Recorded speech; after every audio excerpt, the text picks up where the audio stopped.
سلطة مليانة ألوان للأمهات اللي بيجهزوا كل يوم لانش بوكس لولادهم في مدرسة. ألوان السلطة والأكل عامة كل ما كانت كتير كل ما كانت فوائدها كبيرة جدا وبتساعد الجسم يستفيد منها بأكبر قدر ممكن. مع جرين هاوس عملنا سلطة فيها كل الألوان وفي نفس الوقت طعمها حلو وشكلها حلو، تقدروا تعملوها بسهولة جدا لأن كل حاجة جاهزة على الأكل على طول.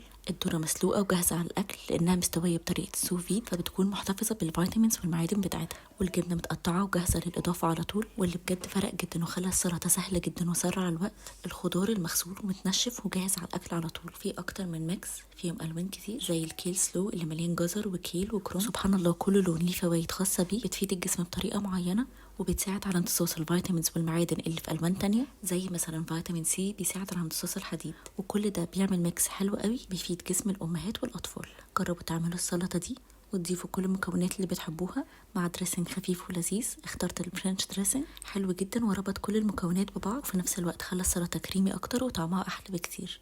وكده عملنا سلطة في أقل من 5 دقايق بالظبط من غير وقت ومجهود كبير في تجهيز الحاجة. قولوا لي بتحبوا تزودوا ايه للسلطة عشان تخلوها كلها ألوان حلوة ولذيذة، وبالهنا والشفا.